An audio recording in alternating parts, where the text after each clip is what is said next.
A whole lot to be thankful for this year, but thank God first and foremost.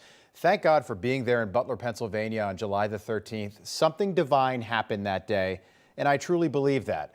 If Donald Trump doesn't move his head at the exact right moment, slightly to the right, Kamala Harris is president-elect of the United States right now. The same Kamala Harris who emerged for the first time in 3 weeks yesterday after 10 days in Hawaii. A happy Thanksgiving as only Kamala can.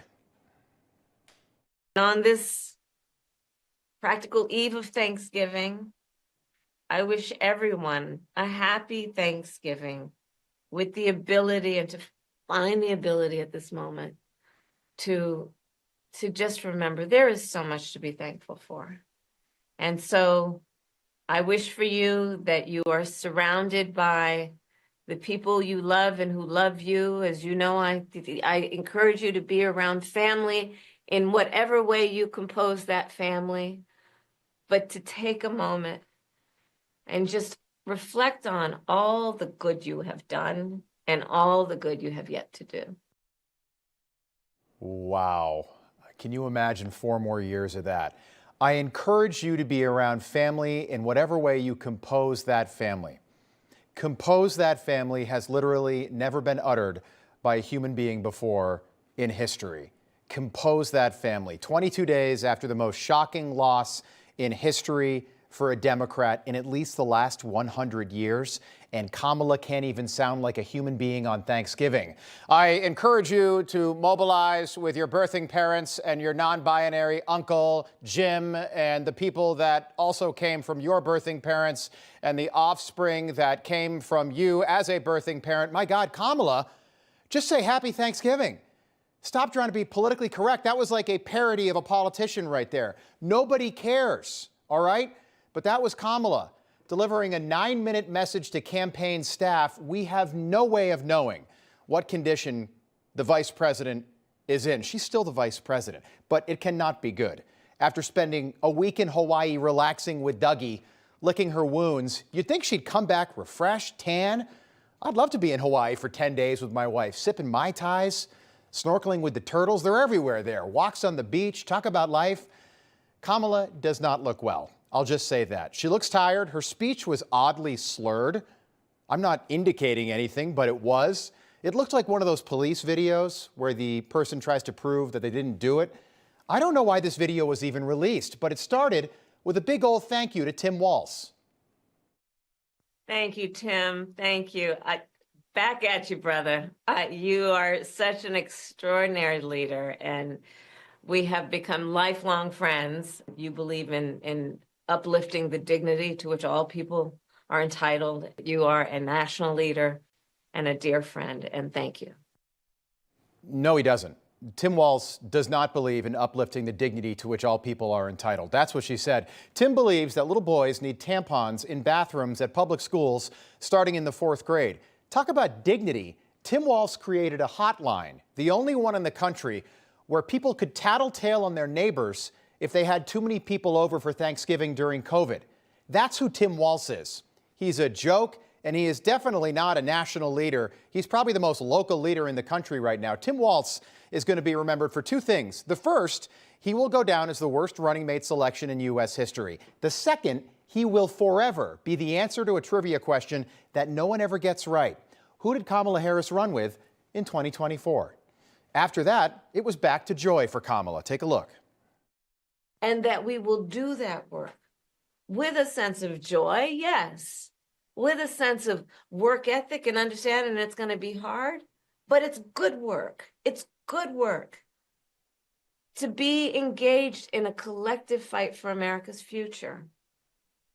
And it means so much to me and to Governor Walz that you knocked on doors, you called friends, you called in favors. You said, hey, you know, I showed up at your softball game. Now I need you to show up at the campaign office. Kamala, your campaign was not the campaign of joy. It was a campaign of spite. It was a campaign of deceit. And it was a campaign built on a lie. And that lie, the real big lie of our time, that Joe Biden was ever fit to serve as our president. And you will forever be remembered throughout the annals of history as part of the greatest political cover-up we've ever seen, bigger than Watergate. Donald Trump's was the campaign of joy. The guy went to McDonald's. He put on an apron. He drove around in a trash truck. Donald Trump went back to Butler, Pennsylvania, where he was shot in the head to finish his speech. That is what joy in politics and courage in politics looks like. Take a lesson. After that, Kamala wanted to talk about all the money she spent, and she actually seemed proud of wasting $1 billion. Because of your efforts, get this, we raised an historic $1.4 billion, almost $1.5 billion from grassroots supporters alone, the most in presidential campaign history.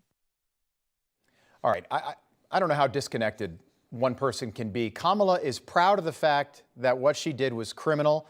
Think about all the people, all the ad agencies in Washington, all those political consultants, all the people that had their hands out and got paid from the Kamala campaign. They're having a very happy Thanksgiving Eve. Kamala spent $1.4 billion in 107 days, and she lost all 7 battleground states. She lost the popular vote. She lost the electoral vote. I don't know what she got, but this was the biggest debacle in political history, and now she's $20 million in debt, and she's proud of herself? Again, I don't know if that's too many Mai Tais or not enough with Dougie in Hawaii. After that, Kamala wanted to talk about the lasting effects of her campaign and her time as vice president. Our spirit and our work was about saying that it is a strength that we each have to lift people up, as opposed to beating people down. It is a strength we have that has lasting effect. Okay, it does have a lasting effect. I actually agree with Kamala here. And if you're with your kids right now or your grandkids, hold them tight, hold them extra close, because they're going to be dealing with the lasting effects of Kamala's border policies for the rest of their lives. Listen. We keep fighting.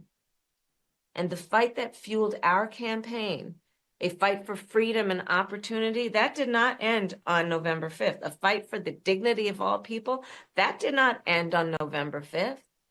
A fight for the future, a future in which all people receive the promise of America. Yeah, Kamala, all that did actually end on November the 5th, because what you promised was an America that 77 million people just rejected. Americans of all races, all colors, all creeds, rejected endless war, rejected inflation, open borders, high prices. The American people rejected everything that you stand for. But she went on. Take a listen. Our fight for the rule of law, for freedom for all, for equal justice, for the sacred principle that everyone, no matter where they start out, has certain fundamental rights and freedoms that must be upheld. That's not over. That fight's still in us, and it burns strong. Here's what she said. For the sacred principle that everyone, no matter where they start out, has certain fundamental rights and freedoms that must be upheld. Kamala, that is not in the Constitution anywhere. That is called DEI. The only right that people have is to work hard and never give up. No matter where you start, no matter what your background is, your future is in your hands. Your future is up to you. That also means that no, everyone does not finish at the same place, Kamala, but she went on from there.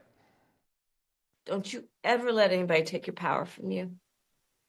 You have the same power that you did before November 5th. And you have the same purpose that you did. And you have the same ability to engage and inspire. I don't even know what she's talking about. We're all fine. I'm not sure what you're talking about, Madam Vice President, but we're all doing great. No one took our power away. In fact, that's why you lost. You tried to take our power away for 4 years, and the American people finally had enough. So it is back to the drawing board for Kamala, which means hard work, apparently. As you've heard me say many times, we like hard work. Hard work is good work. Hard work can be joyful work. And in doing our work, we will remain committed and intentional about building community, building coalitions, reminding people that we all have so much more in common than what separates us.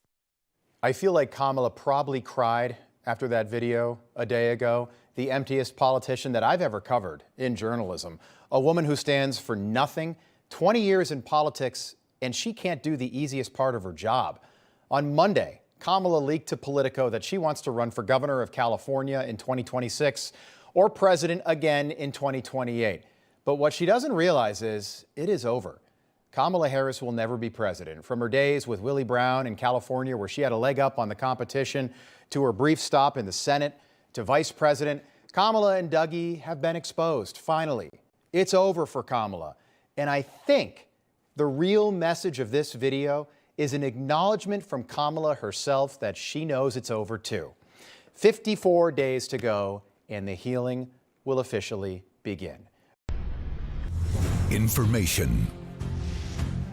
Truth is freedom. Is Newsmax. It's real news for real people.